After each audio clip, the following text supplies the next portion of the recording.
You're the guy the General sent. Lieutenant Jacob Stone's voice carried across the vast maintenance bay of FOB Ironclad like a challenge. Rows of half-disassembled M1A2 SEP-V3 Abrams tanks gleamed under floodlights, their surfaces slick with oil and frustration. 3 days, 84 sleepless hours, and not one of his engineers could fix the hydraulic traverse bind that had crippled the fleet. Stone, 29, sharp jaw, sharper ego, stood with a tablet in hand and impatience in his stance. Across from him, the man in the flannel jacket looked like he'd wandered in from another century. Elias Mercer, 78, gray at the temples, calm blue eyes that had seen dust storms and muzzle flashes set down his worn leather tool roll without a word. "Sir," Stone pressed, tone edging into irritation. "We're running quantum diagnostics here, not fixing tractors. Do you even have clearance for this bay?" Mercer didn't answer. He unrolled the canvas, a set of tools blackened by oil and decades of use. No lasers, no sensors, no AR displays, just iron and memory. The engineers watching snickered quietly. One muttered, "What's he gonna do, listen to it breathe?" Mercer's hand brushed the Abrams' cold turret ring. He leaned closer, ear to the steel, tapping lightly with a thin rod. Tap, tap, pause. The rhythm echoed like a heartbeat. Stone folded his arms, exasperated. "This is ridiculous." Mercer finally spoke, voice low, gravel steady. "It's not broken," he said. "It's tired, for a heartbeat." No one spoke. Even the hum of the fluorescent lights seemed to fade. Then Stone snapped, anger flushing his face. "Get this man out of my bay." The old mechanic looked up at the lieutenant, not defiant, not afraid, just quietly disappointed. As the MPs were called and boots began to move, Mercer's gaze lingered on the Abrams like an old soldier recognizing a wounded comrade. He whispered under his breath. Words no one caught, still the same heart under all that armor. "Tell me, where are you watching from tonight? And if this world of unseen heroes speaks to you, hit subscribe. You'll want to hear what comes next." And as Stone turned away, none of them noticed the faint tremor in the turret, a soft metallic sigh, as if the machine itself was waiting for someone who could still hear it. Lieutenant Jacob Stone's patience finally snapped. "Enough," he barked, waving at the MPs. "Escort this man out before he scratches government property." Elias Mercer didn't argue. He just looked at the Abrams not with anger, but with quiet pity, and pressed his hand once more to the hull. The sound of that touch was almost imperceptible, like listening for a pulse through armor. "Sir," came a low voice behind Stone. Master Sergeant Luis Ortega, his seasoned NCO, stood watching. The man's face was carved with lines of experience and restraint. "You sure that's wise?" Stone turned sharply. "You questioning me?" "Sergeant." "No, sir," Ortega said evenly, eyes never leaving Mercer. "Just seems like the tank was listening." The lieutenant scoffed. "Machines don't listen." "Sergeant," they respond. He didn't see Mercer kneel, tapping the turret one last time with the steel rod. Tap, tap. A pause almost like a heartbeat that wanted to be heard. Then he stood, began rolling up his tools with a deliberate calm that felt heavier than any outburst could have. Stone crossed his arms. "Jaw tight. Call security. Get him gone." As the MPs moved closer, Ortega's instincts, that quiet radar every veteran develops, screamed at him. There was something about Mercer's hands, steady, confident, knowing. Hands that had built and saved machines under fire, not behind a screen. The old man looked up at Ortega, eyes soft but sharp. "You've been around engines long enough," Mercer said quietly. "You can tell when one's crying for help." Then he turned and began walking out, No protest, no hesitation. Ortega watched him disappear into the glare of the bay doors. Then, without a word, he pulled out his phone and dialed a number reserved for emergencies. "General Hale's office," a crisp voice answered. "This is Master Sergeant Ortega at FOB Ironclad," he said.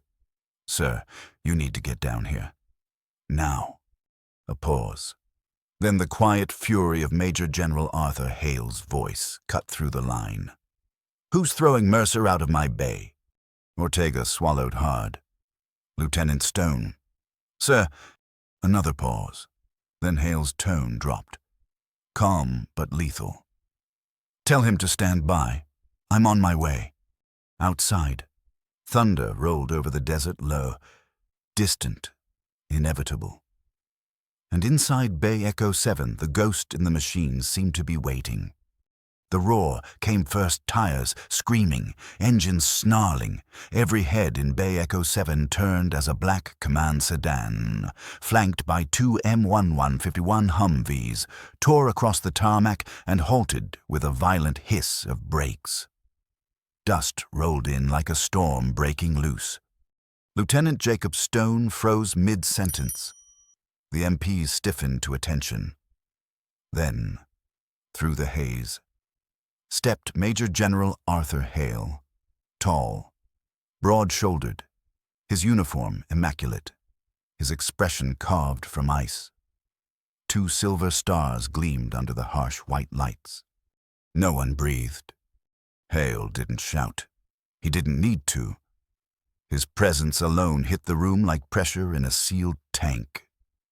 He walked straight past Stone, his boots striking the concrete in deliberate, echoing cadence, and stopped in front of Elias Hawk Mercer, the old mechanic still standing near the doors. Leather tool roll in hand. For a long heartbeat, neither man spoke. One carried command. The other, decades. Then Hale raised his hand in a crisp, flawless salute. "Master Gunner Mercer," Hale said, voice ringing through the bay. "It's an honor to have you on my post." "Sir." That single word, "sir," shattered the silence like glass. Stone blinked, the word echoing in his head. "Sir," his stomach dropped as whispers rippled through the engineers. Mercer slowly nodded. Not with arrogance, but the calm of someone who'd long stopped needing recognition. Hale turned to Stone, his tone low and surgical. "Lieutenant, do you have any idea who you just ordered out of my bay?" "Sir, I don't." Hale cut him off. His gaze burned. "That man wrote the playbook you use, the maintenance doctrine, the field repairs, the fail-safes. They were born from his improvisations in Operation Red Dune, back in '91 when half our armor was dying in the sand." He stepped closer, his voice dropping to a growl that carried more weight than anger. He was barely 35, then a field engineer turned master gunner. Saved 12 Abrams in 96 hours, using scrap steel and instinct. You just dismissed the one man alive who can still hear what this machine is trying to say. The lieutenant's face drained of color around them. The crew stood frozen, shame and awe tightening every chest. Mercer broke the silence. Voice steady. "He's young. General, we all thought the data had all the answers once." Hale's expression softened, only slightly. "Maybe, but data doesn't salute back." The general turned toward the crippled Abrams, his jaw set. "Let him work." As Mercer stepped forward, unrolling his tools once more. The air in Bay Echo 7 shifted. The machine loomed silent, expectant as if recognizing the touch of the man who'd once saved its kind from the desert. For the first time in days, the Abrams didn't seem dead anymore. It seemed to be listening. The bay went silent, not peaceful, but electric, as if every wire, every bolt, every breath was holding its own tension. Elias Hawk Mercer stepped toward the crippled M1A2 SEP V3 Abrams like a surgeon walking up to an open chest. The smell of diesel, metal, and quiet failure filled the air. Dozens of eyes followed his every step. He placed his palm flat on the turret's cold steel and closed his eyes. "Start the APU," he said softly. An engineer hesitated, then hit the switch. The auxiliary power unit coughed to life uneven, coughing like a tired heart. The turret trembled, groaned, resisted. Mercer didn't move, his head tilted slightly, listening. "What's he doing?" a young tech whispered. "Listening," Master Sergeant Ortega muttered, "not to the noise, to the rhythm." Mercer crouched beside the traverse ring, reaching into his weathered tool roll. The same battle-scarred wrench, ugly, blackened, handmade from scavenged steel, caught the fluorescent light for a fleeting second. He found a narrow opening no diagnostic probe could reach, twisting his body at an impossible angle. He slid the wrench into the joint, fingers steady, patient. Metal whispered back to him. "Hydraulics are binding," he murmured. "Pressure's uneven, she's fighting herself." Then one deliberate turn, thunk. The sound cut through the air like a heartbeat restarting.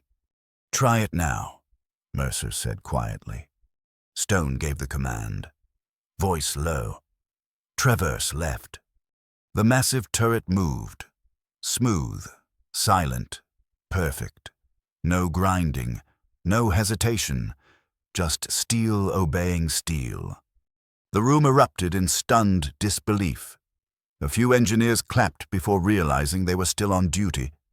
Ortega's jaw clenched, his eyes bright, the kind of look only a soldier gets when witnessing something sacred. Mercer wiped his hands with a red shop rag, a faint smile tugging at his lips. "Told you," he said. "It wasn't broken." General Hale stepped closer, his voice softer now, full of respect. "How long did it take you to learn to hear that?" Mercer looked up, eyes deep with memory. "A lifetime, General. Most of it spent learning when not to talk." The bay stayed silent. Only the slow, steady hum of the tank remained not mechanical, but alive. Mercer turned toward Stone, his gaze firm, yet kind. "You're good with numbers." "Son," he said, "but someday you'll learn to listen to the machine and to the men who built it." The lieutenant said nothing, for the first time in his career. He just nodded. And as Mercer packed his tools, the great Abrams sat still, not as a machine repaired, but as a lesson delivered. The report went out the next morning. The tank was fixed, but the lesson took longer. A month later, the noise of the base was gone, replaced by the lazy tick of a wall clock and the low hum of a ceiling fan inside VFW Post 219, a quiet bar where time and memory kept each other company. Elias Hawk Mercer sat in the corner, sleeves rolled, fingers stained with grease, rebuilding a carburetor from a '68 Ford. Around him, 3 old veterans traded stories, the kind you tell slow, between laughs and long pauses. Then, the door creaked open. Sunlight spilled in, sharp and warm. Lieutenant Jacob Stone stood there, out of uniform, just jeans and a plain shirt, carrying something heavier than rank humility. Mercer didn't look up right away. "Didn't expect you here," he said. Voice calm but edged with knowing. Stone stepped forward. "They reassigned me," he said quietly. "Hands-on program with retired mechanics. They're calling it the Master Gunner Apprenticeship Initiative. I guess I'm the first student." Mercer smirked a dry, weathered grin. "They call it volunteering now." Laughter broke the stillness. Stone relaxed for the first time in weeks. His eyes fell on the carburetor between Mercer's hands. "What's that part to?" he asked. Mercer lifted a small brass jet, holding it up to the light. "This," he said, "is where the engine whispers. You don't fix what you don't listen to." Stone nodded slowly, understanding blooming behind tired eyes.